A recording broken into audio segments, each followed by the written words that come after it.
about you. And nobody knows how to love like. Uh-oh. Every once in a while you get caught on the seat cushion from Dick's. Vince Mazza, how are you, my friend? I'm good. How you doing, Jim? I'm doing great, sitting in a studio along Indianapolis Boulevard talking to you.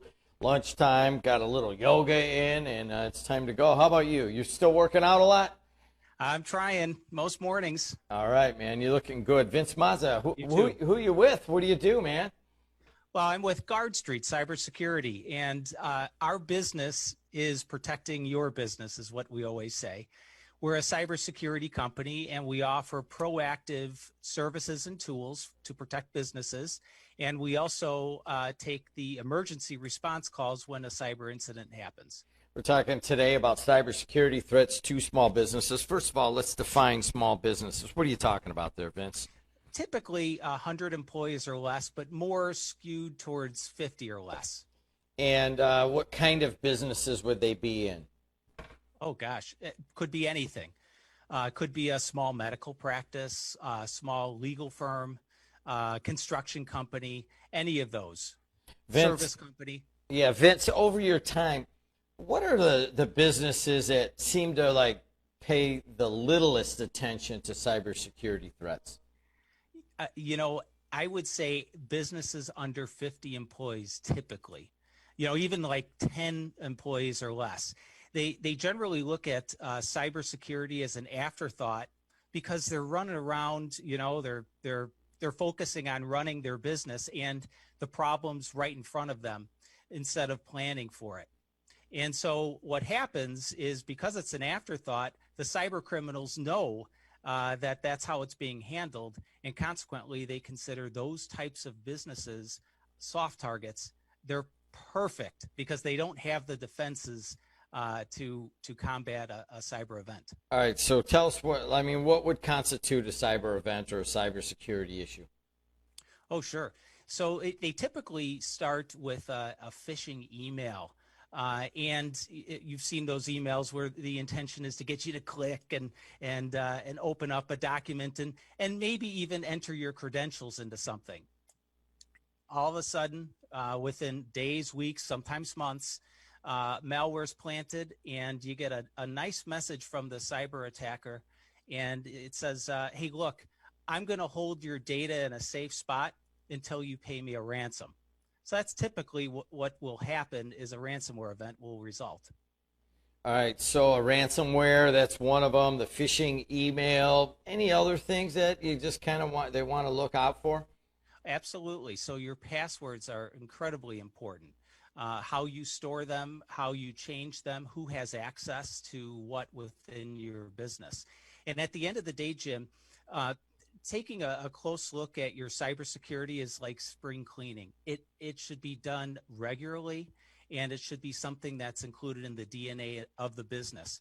And there's really 5 simple steps that a business should take, and they don't cost anything to maintain a good security posture. And I'm going to list them for you. So first and foremost is take an inventory of what you have in your business. How many laptops do you have? Do you have disks laying around, USBs, computers? What information do you have on your clients and the financial information of your business? I used the example of a credit application. How long should a business hold on to those paper credit applications sitting on a desk? The second thing that after taking an inventory of what you have is figure out how to pare it down. So only keep what's most important to your business. Those credit applications, example I had, how long should you keep them? Should you keep them for 30 days, 6 months?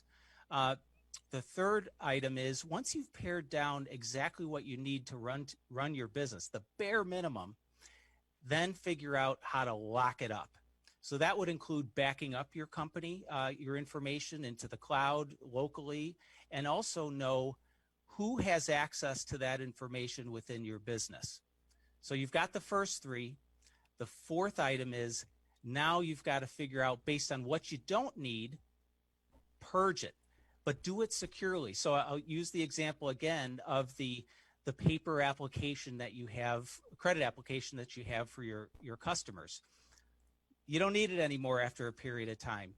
So get rid of it, but do it in a way where a cyber criminal could not have access to it or be able to read it. So that means burn it, pulverize it, shred it, whatever it is. And if it's a laptop that you no longer need, you can also securely wipe that. So get rid of the information. The final step is have a plan for your business. So when there is an attack, you've got the backup plans in place.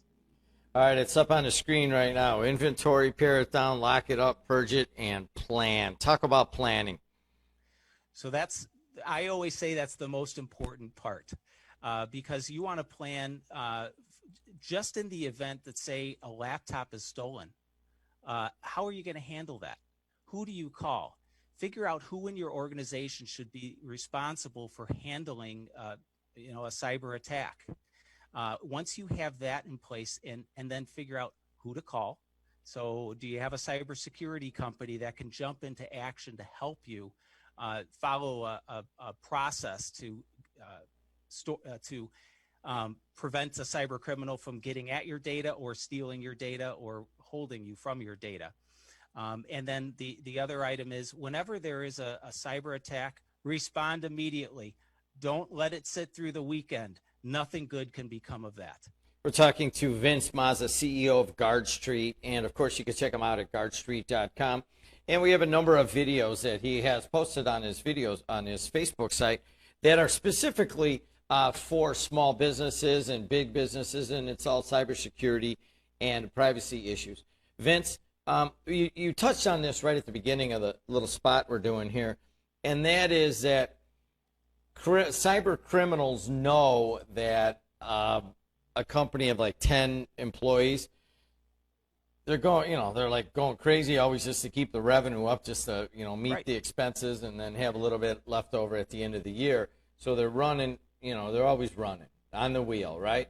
Yes. So the criminals know this. Are there any other specific things that criminals can kind of know why to go after small businesses?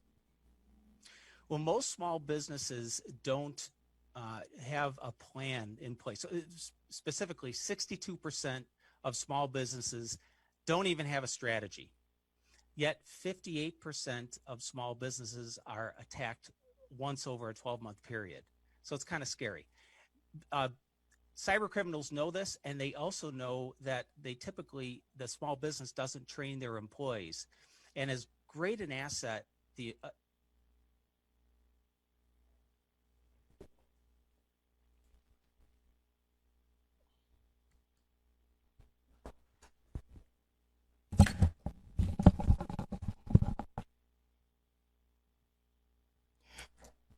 addition to the 5 steps that don't cost you anything to spring clean your business, you've also got to have a few tools.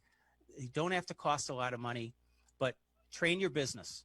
Train your employees on proper cybersecurity. Scan your network and do it regularly. It's a simple thing to do. It's a software that is easy to set up, and it allows you to see what your business looks like from the outside.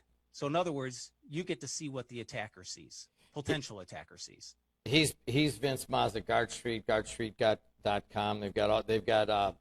They've got clients all over the world. Vince, first step for small business. Create your plan. Create your plan. Second and step. Follow the 5 steps that I've mentioned today. All right, so they create the plan and they follow the 5 steps. Your business, you touched on that. 1-2 years down the line, where does that business want to be in terms of cybersecurity? The business should be following the 5 steps, and they should have some tools in place to monitor their business throughout the month and remediate any issues along the way. And you've got a scenario where your employees are constantly thinking about their best cyber practice. It becomes part of your DNA as a business. So you're hitting on training at that point a little bit. Absolutely. All right, he's Vince Mazza. Vince, anything else you want to hit on this baby? You know what? It doesn't cost much to protect your business. Give us a call, and we'd love to help you out. And they start right at GuardStreet.com? That's right. And then, so they would fill out, somebody goes to the website, just give the, the quick, how long does it take? Do they fill out a form? Do they make a call? What's the best way to get in and get going? You know what? From our website, send us an email, support@guardstreet.com, and we'll jump on it. We'll customize an approach for your business and your budget. He's Vince Mazza. In and out, baby, talking cybersecurity for the small business. Vince, way to go. Thanks a lot, my friend. Thanks, Jim. Have a good day. All right, I'm going to end him there, and that was Vince Mazza with GuardStreet. And, we're keeping them short so that you could go in there and you can look at it and kind of just get an idea. But really what it is it's awareness for your small business. Here we do the same thing. We got a plan, we got backup, this and that. We've had to because we too have been attacked. And one day I'll tell you about that. All right, guys, that ought to do it on the voice and face of the region.